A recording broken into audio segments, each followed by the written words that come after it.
Hello there. I'm Scotty. You're not. I have a list, a somewhat long list of movies the Big LT would like me to do. This is not one of them, but I had to do it. You see, a long time ago, in a galaxy far, far away that was just my apartment, uh, Big LT asked me to do the Pink Panther movies. And the completionist that I am decided, well, then that means I have to do all of them. He just wanted me to do the Steve Martin ones, but I said, no, I'm a completionist. I have to do all of them. And I've been iffy. At one point, I'm like, I think I'm just going to do the original from 1963 and then the two new ones. And I'm like, well, I'm a completionist. I have to do them all. And then I watched a couple of videos here by Hats Off Entertainment. Watch them. He details the whole franchise for you. I realized I ain't gonna go through all this bullshit. It looks like at least 4 of these movies are pretty good. That being the original, A Shot in the Dark, Return of Pink Panther, Pink Panther Strikes Again, and The Revenge of the Pink Panther. Then it all just go downhill to the remakes. So what I'm going to do is I'm going to talk about this movie, and then after I give my rating, I'm going to talk briefly about the franchise leading up to the remakes that I know of, so that that's in there. You know, I've talked about the rest of the franchise and my thoughts, and then I'm going to do the remake and its sequel separately, Steve Martin ones. So, yes, and this will notch off my list. Maybe at the end I'll give more detail of what's on this list of mine that I have to make. So, Pink Panther came out in 1963, directed by Blake Edwards, starring David Niven as I forgot his name. See, so as originally conceived, it was supposed to be Edwards wanted to do a series of romantic comedy heist movies starring David Niven as a criminal known as the Phantom. And I don't mean the Phantom from the Zohan, no, as the Phantom. Sir Charles Lytton, though it's spelled differently in other movies. And we have an inspector on the case trying to track him down. However, my first question is, why is a French inspector in Rome? Isn't that out of his jurisdiction? I don't know. And the inspector is played by the late great Peter Sellers. You may know as Dr. Strangelove. 'Tis essential! But here, he's Clouseau. And he steals the show. But I was surprised at how little he is in this movie. He shares screen time mostly with the actress playing his wife, when most of the time we follow Sir Charles. And if you're looking for a very heavy heist movie, this is not it. It's, like I said, it's a romantic comedy thing where Sir Charles is hitting on the Princess Bala, but he's also sleeping with Clouseau's wife. And he's planning on stealing this diamond called the Pink Panther because it has a discoloration, makes it look like in the shape of a Pink Panther. Right?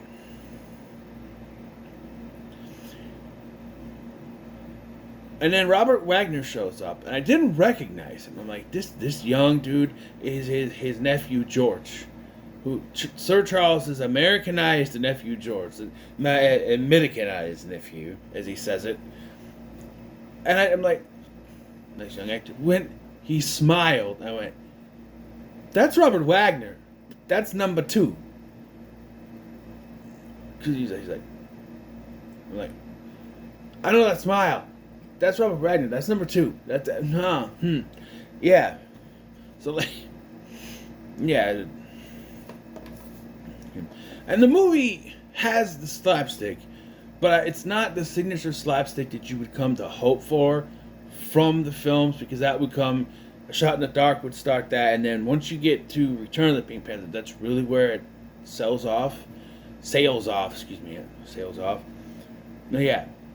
it's most of the movie is Sir Charles trying to seduce the princess while also sleeping with Clouseau's wife, and then George comes along, and he likes the princess, but he also wants to sleep with Clouseau's wife. So there's a scene where Clouseau is there, and they're kind of juggling. Like Sir Charles is under the bed, and George is in the closet, and Clouseau's there, and they're trying to just sort of hide it all from him. It's like it's really good to get to act off each other. You have some moments that really made me laugh. Mostly Clouseau. Well, there's actually one is not even Clouseau. There's one where the Sir Charles kisses the princess's hand, and she immediately smacks him across the face. Because they're supposed to meet the next morning for he's supposed to take her to the airport or something, and he kisses her hand like a gentleman would. She smacks him across the face. I'll see you in the morning, and then she walks out the door. I'm like, that was played seriously. It's one of those things where it's like, it's a gag, but it doesn't mean to be over the wall goofy. It was played seriously. He gets smacked across the face, and she, I'll see you in the morning, and it just sort of played seriously, even though it's a funny gag. I was like, what? It made me laugh. And then with Clouseau, later when he with the is this the one I have seen it when he falls off bed? Where he has someone on the bed. There's slapstick in this, but you know.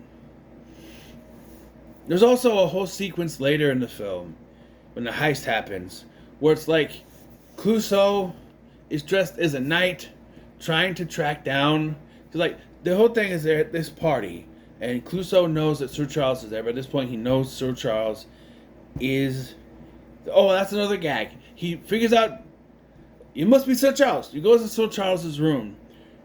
And okay, they put down the door, and the guy with him's like, hey, hold on, it's unlocked, and he just walks. I'm like, yeah, that's pretty funny. But like, then Sir Charles sees him, so they go to this because he's not in the room. So they go to this costume party. Everyone's in costume, and Clouseau has decided he's going to dress as a knight in full armor. And I'm like, what kind of decision is that? Because you have to. If you're chasing after someone, one, the armor's going to hold you down, but also the whole time you're running, you're not going to be able to sneak around and try to capture someone like that. Then they did a gag where George is dressed as a gorilla, but also someone of royalty is also dressed as the gorilla. So it keeps getting confused with that. Like, yeah. And then Sir Charles jumps in as the Phantom tried to steal the diamond.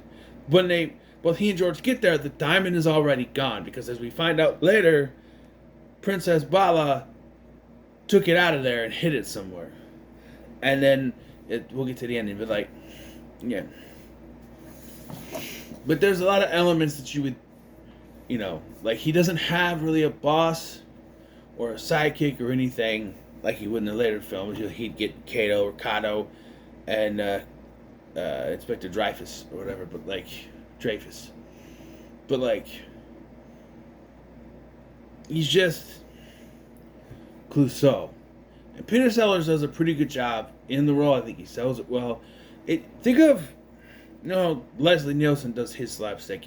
Sellers does it here. I know that it gets goofier throughout the franchise, but here it's it's a little few and far between with the slapstick moments because he's not the main character, but he's all the slapstick stuff. Although there's a few stuff with Sir Charles, like I said, slap across the face and everything. There is those moments, but it works. David Niven gives a pretty good performance here. My problem is I did not know he was the main character, so I'm sitting here waiting. Where the hell is Clouseau? Then they showed him, like, here he is. Now he can go. And then they cut back to him, and I'm like, how long are we going to sit with this old dude seducing this woman? And that's when I'm beginning to realize this is the movie. He's the main character. Clouseau is not, because they cut to Clouseau and then they go spend like 20 minutes with Sir Charles, and then you go back to Clouseau investigating, and I'm like, oh, this is okay. I did not know that's what it was. I did not know that's what it was. I didn't know what it was. I had to look it up while I'd watched the video. Yeah. The ending made me scratch my head. Because, like I said, both Sir Charles and George try to steal the diamond. It's gone because Princess Bala hid it, right? So then they go to but they're still both arrested, but they don't have the diamond, so they can't prove it. And then they go to court. But I'm thinking, well, if they don't have the diamond and they can't prove it, should they just let go? No, we have a court scene. And in a courtroom scene, the cross-examiner summons, or I think it's the defending lawyer. Clouseau is brought up as a witness for the defense. And he's completely implicated in this. Like, so was there anyone that went to the parties? Yes, he was at all the parties that he was in there. And you knew that too. Yes, of course I was there. I found him everywhere. So, Sir Charles was the only one at the party. Yes. What about you? What about me? You went all the parties too? Yes, I did. So, maybe you still. What? So he takes his hanky out to wipe his brow because he's sweating, and the diamond just plops out. And I went, okay, that's kind of lazy.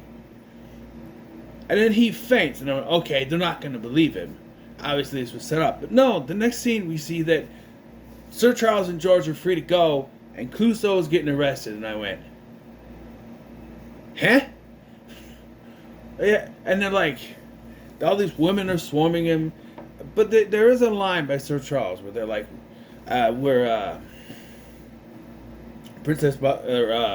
Clouseau's wife at this point is like, I don't want him to rot in prison.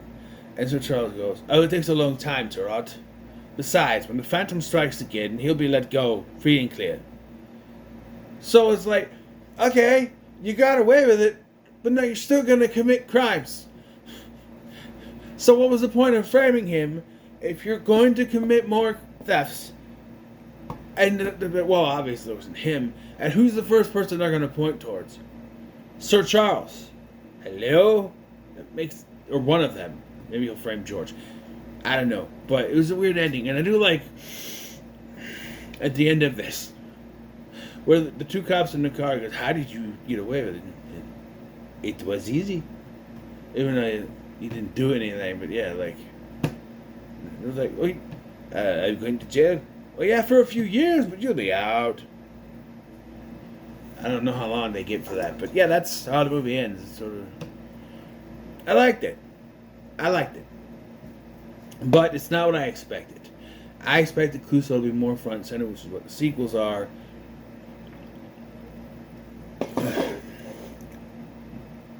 I'll give it a middle of the road. I don't know how highly praised this movie is, but it's not bad. It's good. It just wasn't what I was expecting. Now, after this, there wasn't really any intention to continue, but then Peter Sellers was going to star in a film adaptation of the stage play A Shot in the Dark. And Edwards said he would direct it only if he could turn Sellers into Clouseau. So they did. So, A Shot in the Dark was never supposed to be a Pink Panther film, but it was. It became the sequel. And that introduced Dreyfus and Kato, whatever you pronounce his name. Kato, I think of the Green Hornet, but I don't know. Yeah. And then both Sellers and Edwards kind of went their separate ways. But the studios, they still wanted another movie, so they cast Alan Arkin in the role in a movie called Inspector Clouseau, and it was not good. Which started a running trend of every time they tried to replace Clouseau, it didn't work. Or replace Sellers, it didn't work. And yeah, no. So, see, that movie came out. I gotta go into this to look quick.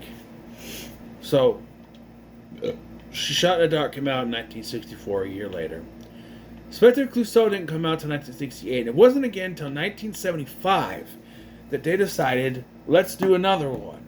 And brought Sellers back in The Return of the Pink Panther, which gave them some profit, I guess, because 1 year later they did Pink Panther Strikes Again. And keep in mind, Sellers had suffered a heart attack before they, during the interim between Shot in the Dark and Turn of the Pink Panther. So his health was an issue. He's had heart problems. In 1978, they had Revenge of the Pink Panther. And then, in 1980, Sellers was working on a final film called The Romance of the Pink Panther, which would have been the seventh and final film in the franchise. But then it finished in sometime in 1980, shortly before Sellers passed away. So they couldn't do that one. So Edwards came up with an idea. A film using unseen footage from Return of the Pink Panther, I think it was. Or one of them, I think Pink Panther Strikes Back. One of them, the original cut was 3 hours and they cut a bunch of footage out. And I think they used that and extra footage, other takes, to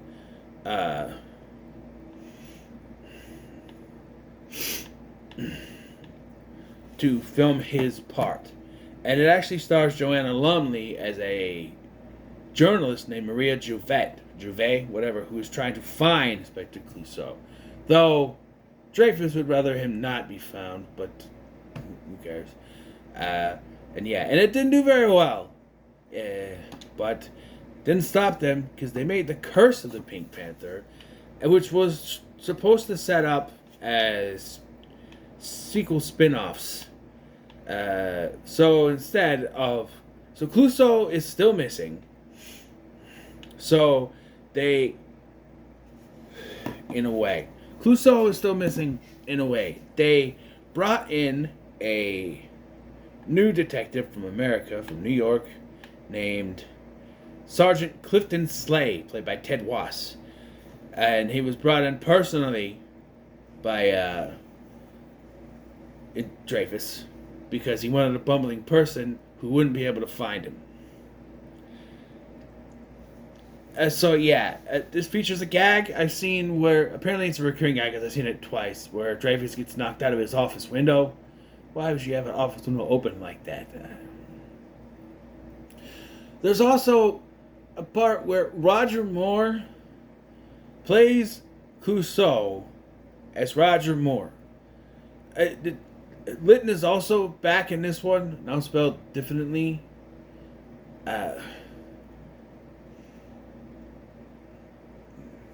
And he is dubbed not very well. Actually, Litton came back in the last one and he was dubbed, and this one he's in here too, with Robert Wagner back as George, I guess.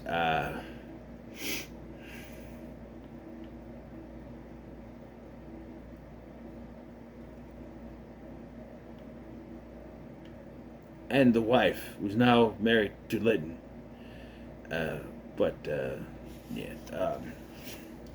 Roger, he got plastic surgery. Clouseau got plastic surgery to look like Roger Moore, or he got plastic surgery and became Roger Moore. I don't think that makes sense, because he would have been on The Saint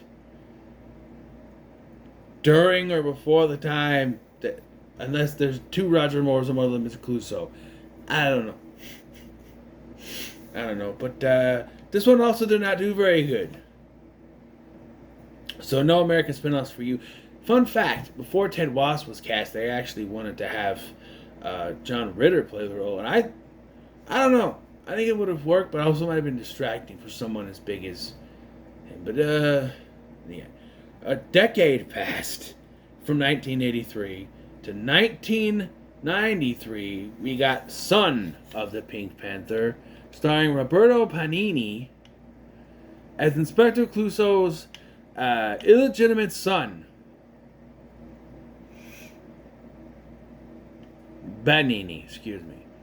Gendarme Jacques Gambrelli. Yes, Dreyfus is also back, and is not very happy that this is Clouseau's son. Apparently, this is the son that he made with a woman he met in a shot in the dark. So, yeah. Apparently, Benini is pretty good in the role, but it's not Sellers. They also wanted Dudley Moore to play Clouseau in Romance of the Pink Panther when they were going to make it, and he declined, saying he didn't want to follow Sellers, which is kind of smart, I guess. But yeah. And that was it until February 10th, 2006, when we got the remakes, the first remake. We will talk about those in a separate video, but I did enjoy watching this. It's just not what I wanted, what I thought it would be. But yeah, and I also talked a little bit about the franchise in there. I'm not going to cover all those sequels. So, what are your thoughts on the Pink Panther? Let me comment, like, share, and subscribe. Thanks for watching. I'm Sky, and I'll see you in the next one.